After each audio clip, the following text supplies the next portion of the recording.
ሰላም ጤና ይስጥልኝ የተከበራችሁ ተመልካችና አድማጮች የቻናል ቤተሰብ ተከታታዮች ለሳቱ መደመጥ ያለባቸው መረጃዎችን አጠናክረን ይዘንላችሁ ቀርበናል።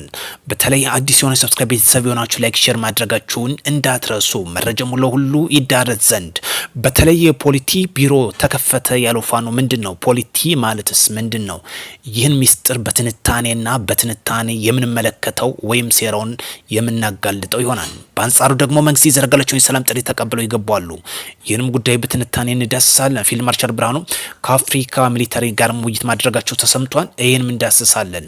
በዛሬው ኮሎኔል ፈንታው ሞሀቤም ከከፍተኛ አመራሮች ጋር ውይይት ማድረጉ ተሰምቷል።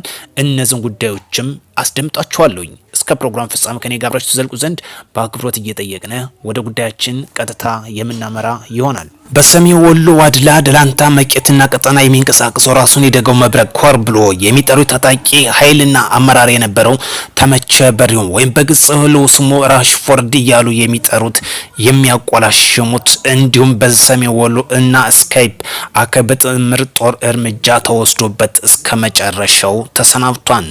ተደጋጋሚ መንግስት ያቀረበውን ሰላም ጥሪ አልቀበል ማሻፈሪ በማለት ራሽፎርድ እያሉ የሚያቆላምሱት እንግዲህ መንግስት በወሰደው ህግ ማስከበር ዘመቻ ተሰናብቷል። ሌላኛው መረጃችን በደቡብ ወሎና በሰሜን ወሎ የሰላምን አማራጭ የተቀበሉ ታጣቂዎችም አሉ። በተለይ በደቡብ ወሎና በሰሜን ወሎ ዞን የጥፋት ዓላማ አንግቦ ሲንቀሳቀሱ የነበሩት መንግስትና የአማራ ፋኖ ህዝባዊ ድርጅት የደረሰበትን የሰላም ስምምነት መሰረት በማድረግ መንግስት የዘረጋላቸውን የሰላም ጥሪ እስከነሙሉ ትጥቃቸው ተቀብለው ገብተዋል። እንኳን በሰላም መጣችሁ። ሌላኛው ጉዳይ ኮሎኔል ፈንታው ሞሀቤም በትንታኔ የማስደምጣችሁ ይሆናል። ዛሬ በአማራ ክልልና እንዲሁም በአማራ ፋኖ ህዝባዊ ድርጅት የደረሰውን የሰላም ስምምነት መሰረት በማድረግ ስምምነቱ የማጽናት የሰላም ፊርማም በዛሬው ዕለት ተፈራርሟል። ጥር 14 2018 ይህን በትንታኔ አስደምጣችኋለሁ።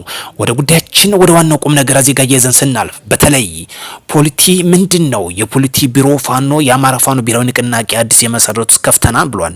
ይህን ጉዳዮች የትም እንዳትሄዱ፣ ይህ እጅግ ጥብቅ የሆነ መረጃ ነው። በተለይ ላይክ ታደርጉ ዘንድ በአክብሮት እጠይቃለሁ። መረጃ ለሁሉም ይዳረስ ዘንድ ራሱን የአማራ ፋኖ ብሔራዊ ንቅናቄ ብሎ የሚጠራው ታጣቂ ቡድን ጥር 12 2018 ዓመተ ምህረት ባካሄደው ስብሰባ ፖሊቲ ቢሮ ማቋቋሙ በይፋ አብስሯል። ይህ ቡድን ነጻ አውጪ ነኝ የሚልም በተግባር ግን አስተሳሰቡ የተቀረጸው በ1960ዎቹና በ1970ዎቹ የኮሚኒስት እና የደርግ ዘመን የሪቶ ዓለም መሆኑን ይህ መዋቅሩ ያሳያል።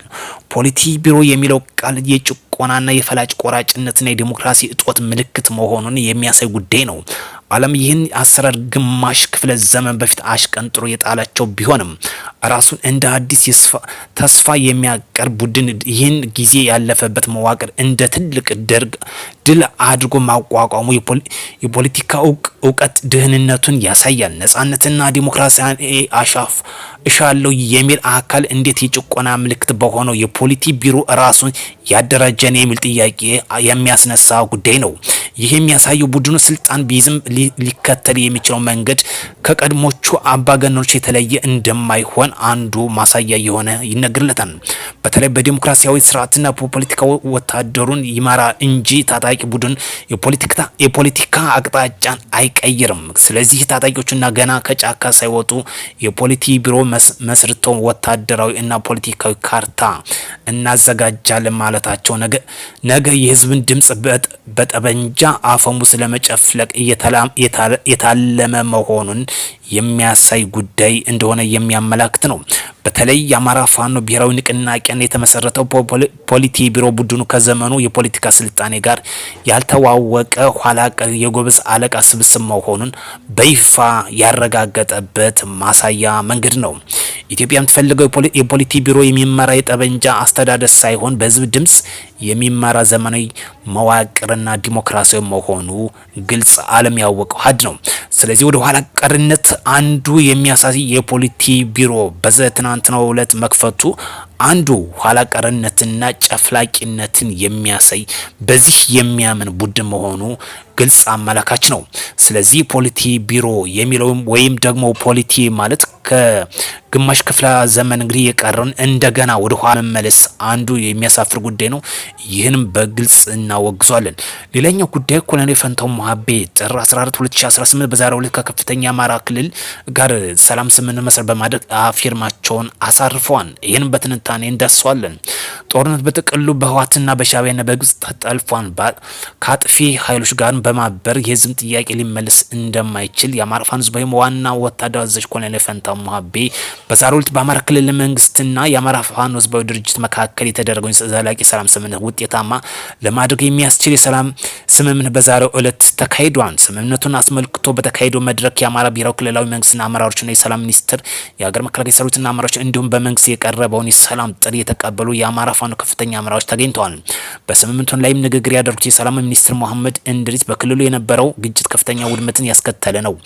ህዝባችን ሊያገኝ የሚገባውን የሰላም የልማት ያሉ ሰብአዊ መብቶችን አሳጥቷን ብለዋል። ዛሬ ላይም ሰላም መርጠው ወደ ሰላም መንገድ የመጡ የአማራ ፋኖ ህዝባዊ ድርጅት አመራሮች ተገቢውንና ለትውልድ የሚበጅ ውሳኔ በመምረጣቸው ምስጋናቸውን አቅርበዋል። ሌሎችም ቀሪ ኃይሎችም የሰላምን አማራጭ እንዲቀበሉ አሳስበዋል። የአማራ ፋኖ ህዝባዊ ድርጅት ከፍተኛ አመራር ኮሎኔል ፈንታው ሞሀባ በበኩላቸውም ስምምነቱ ባለፉት ጊዜያት በአፍሪካ ህብረትና በኢጋድ አማካኝነት በህጋዊ መንገድ ስንወይ ቆይተናል ብለዋል። በስምምነቱም ያለፈው የሚጠናከር ህጋዊ በሆነ መልኩ የተፈጸመ መሆኑን ገልጸዋል። ባለፈው ጦርነት የአማራ ህዝብና ከፍተኛ ጉዳት እንዳደረሰበት ያይን እማይ ክልሉ ከዚህ በላይ ጦርነት የመሸከም አቅም እንደሌለው አስገንዝቧል። ጦርነቱ በጥቅሉ በህወሓትና በሻዕቢያ በግብጽና መጠለፉን ያነሱት ኮሎኔል ፈንታውን የህዝብ ጥያቄ ከአጥፊ ኃይሎች ጋር በማበር አይመለስም ሲል አሳስበዋል። በዚህም የሰላምን አማራጭ ወስደናል ሲል መልእክቱን አስተላልፈዋል። ሰላም ለሀገራችን ያድርግ፣ ጦርነት ይብቃ።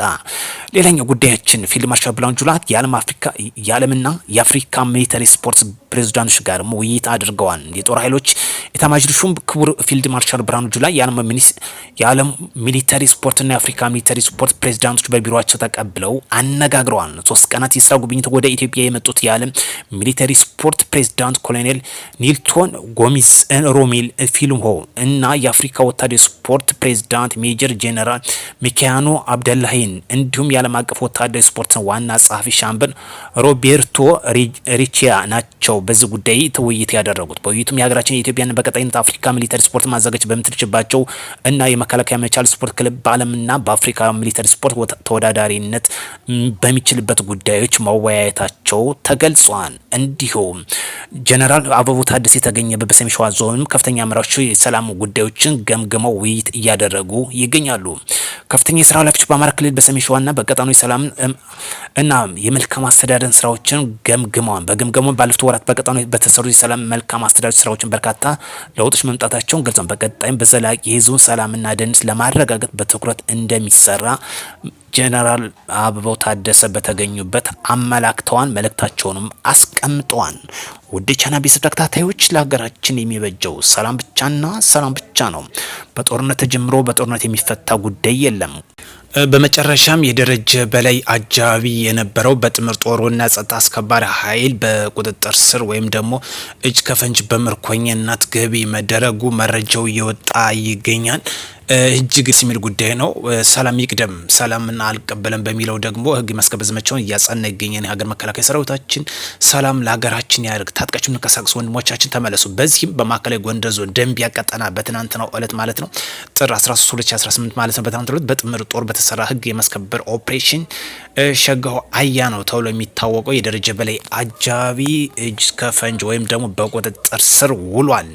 ጦርነት አይጠቅምም። ታጥቃችሁ የምትንቀሳቀሱ ወንድሞቻችንም ትመለሱ ዘንድ እና በአክብሮትና በትህትና እንጠይቃለን። በጦርነት ማንም አሸናፊ አያደርግም። ሰላም ሁሉን አሸናፊ ያደርጋል፣ ዊን ዊን ያደርጋል። ስለዚህ በሀሳብ ልዩነት ታጥቃችሁ የምትንቀሳቀሱ ወንድሞቻችን ከአማራ ፋኖ ህዝባዊ ድርጅት ከፍተኛ አመራሮች ትልቅ ትምህርት ወስዳችሁ ፊታችሁን ወደ ሰላም ታዞሩ ዘንድ ደግመን ደጋግመን ማሳሰብ እንፈልጋለን። በሌላ መረጃ ተመልሰን እስክንገናኝ መልካም ጊዜ እንዲሆንላችሁ ውድ የቻናል ቤተሰብ ተከታታዮች በአክብሮት እየጠየኩኝ አዲስ የሆናችሁ ሰብስክራይብ፣ የተሰናችሁ ደግሞ ላይክ፣ ሼር ማድረጋችሁን እንዳትረሱ። እስከዛው መልካም ጊዜ ይሁንላችሁ።